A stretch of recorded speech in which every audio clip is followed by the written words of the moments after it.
Hello everyone and welcome to my channel, and today I'll be reading a multi-character listener by me. So let's get into it. Xiao. Xiao wasn't sure what to feel when he found out that you'd been hiding your scars from him, all by accident.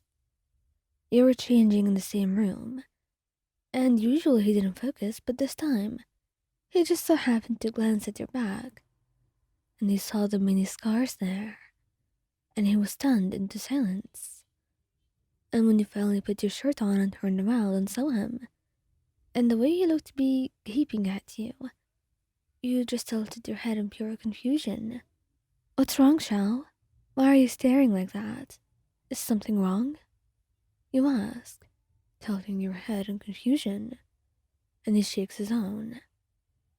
No, there is nothing wrong with you. But you've been hiding this from me. Your scars. I saw them, Leon. Who did that to you?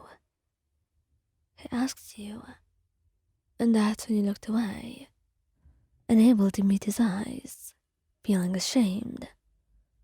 Look, Xiao, it's not what you think it is. It's been a long time, and nobody has tried to hurt me ever since. Well, someone hurt you before, and I want to know who that is. Is that too much to ask, when you've been hiding this from me on purpose? You feel a little bit nervous, unsure of what to say. But when you look into his eyes and the desperation in them, you get the idea that being honest is the best choice that you have. Alright then, I'll tell you. You see, I was a little bit nervous about telling you this, because it looks ugly. I didn't want you to think less of me. And as for the person who did it, well, it's been a long time already. I'm fine now. You don't need to know who, because I don't want you to hurt them. It's someone close to me. I don't forgive them for this. But I don't want them to get hurt either. I'm not like them, okay? I made peace with that a long time ago. You say, and he seems a little bit confused on why you don't want justice. But he's got nothing against it. It is your choice. But as for what you said at first, he gets up from his place on the couch, holds your hands in his own. Look, Ryan, I don't know why you would suppose that I, someone who has fought in wars for years and centuries, would be disgusted at the sight of some mere scars. I have some of my own as well, and I am proud of them. Our scars are nothing to be hidden or ashamed of. They are a sign of our strength and how far we've come. And as for you, they're a sign that the time passed, and that you're someone new now, someone much stronger, and someone who's been through a lot. Someone that I love, he says, blushing, and your heart just melts at his words. You never thought you could say those things, but maybe he's been so good with words all along and you just never realized. And as he wraps his arms around you, kissing your back gently, all the anxiousness slips away from your body as you finally feel truly and wholly loved. Wriothesley, he never thought that you would hide anything like that from him, considering that he had a lot of scars himself. But then again, it was not exactly like he could hide his own. Not that he minded them at all. In fact, he actually heard a lot of people say that you looked pretty cool, even you yourself. So there was nothing that he felt ashamed of when it came to them, and he didn't know why he would have a different sentiment, especially when you liked his own scars.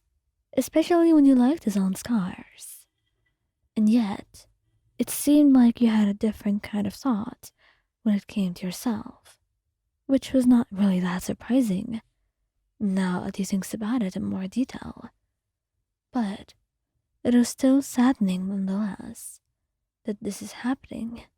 He never thought that you would hide something so important from him. Your scars, that he would find them, by pure coincidence. And yet, here it was.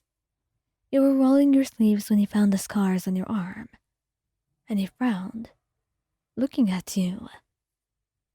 Wyon, what are those? They're from injury, right?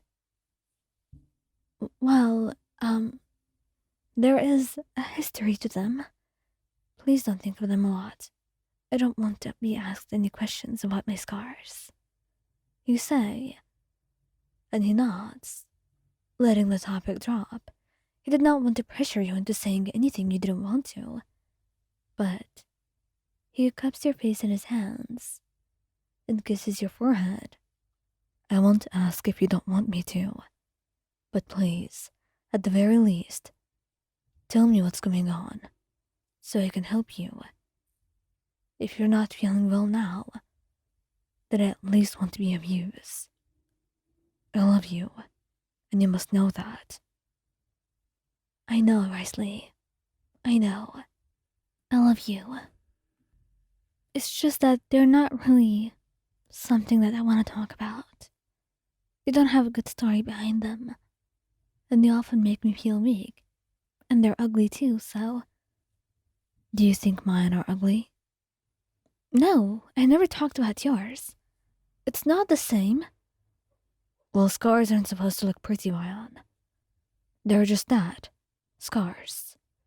They remind us of bad things that happened. But even more than that, they remind us of time. Time that passed. And the fact that we've moved on. And we have become different people. Different people who can overcome these things. And I'd like to think that you overcame whatever it was that gave you these scars. Whether it be a person or something else. I'm just proud that you're here with me today. Alright? He says. And you can't help but cry at his words. Because they make so much sense to you. Right. They don't have to look pretty. I'm sorry I said that. No worries. Now come on. I was thinking that maybe we should eat something. I'll go heat things up and you just sit around. 'Cause I'm about to spoil you today. Oh, really? Well, I'll be waiting for it. You say, blushing. But you sit right down. Knowing the food that Wriothesley's gonna give you is better than anything you could have ever made.